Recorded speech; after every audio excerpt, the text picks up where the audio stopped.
was a precursor to the Trump victory here in the United States. You heard it here first because I told you during my opening statement right after the vote. Tonight, I had a chance to speak with Nigel Farage, the head of the UK Independence Party who led the Brexit movement. Farage met with President-elect Trump in person on Saturday and spoke with me about that meeting and about the historic Brexit vote.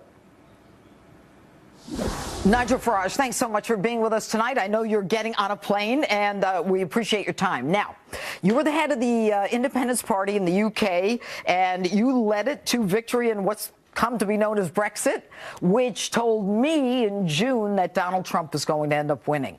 Why Brexit? How did you win, and what did it tell you? Easy peasy. The political class have all come together, supported by the big banks, the big businesses, and for the last few years, ordinary families at dinner every night have been saying, what is going on and what can we do? What Brexit did was give them a chance to say what they thought, and they did, and we won.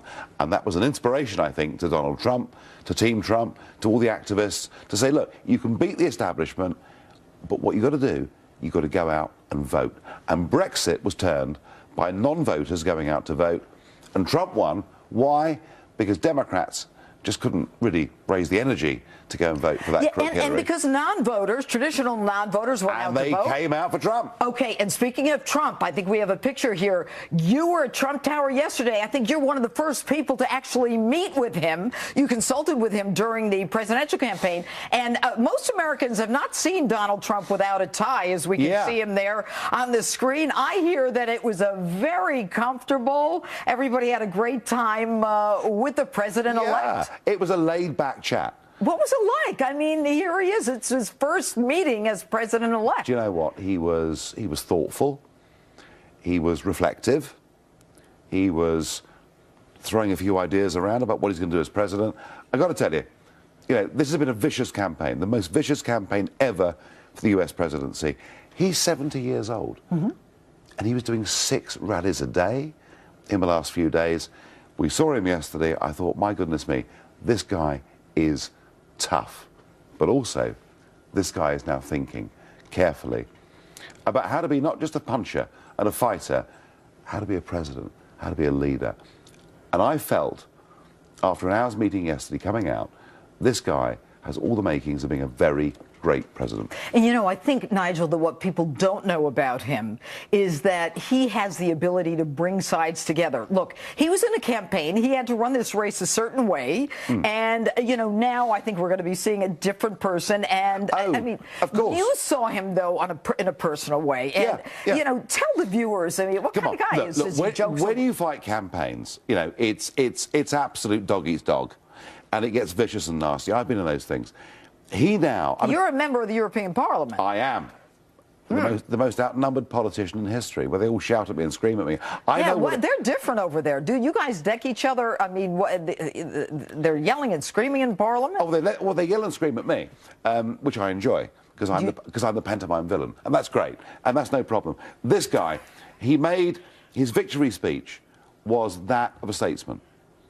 It was, it was conciliatory.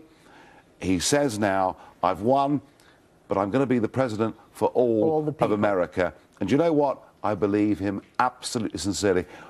What I left that meeting with yesterday was a sense he really, genuinely wants to help ordinary, hard-working American people. Okay, so you're in Trump Tower yesterday. We know that there are these protesters. I mean, they're yelling and screaming. It's almost as though Chicken Little, the sky is falling. What did you think of that? I mean, do they do that in the UK?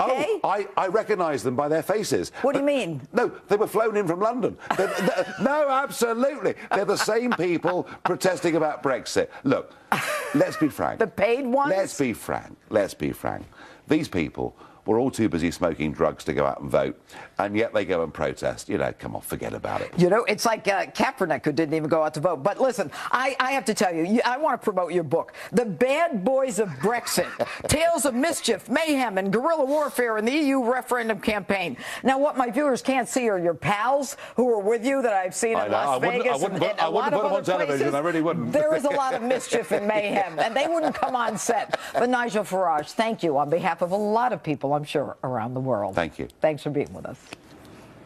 And GOPEC Chairman David Avella and former Clinton advisor Richard Goodstein are on my political panel still ahead.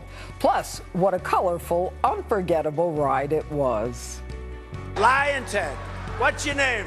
My name's Lion Ted Cruz. Next, I'll look back at the campaign that shocked the world. We'll relive some of the most talked about moments of President-elect Donald Trump's remarkable ride through history. You don't want to miss this, folks. That's next as this special edition of Just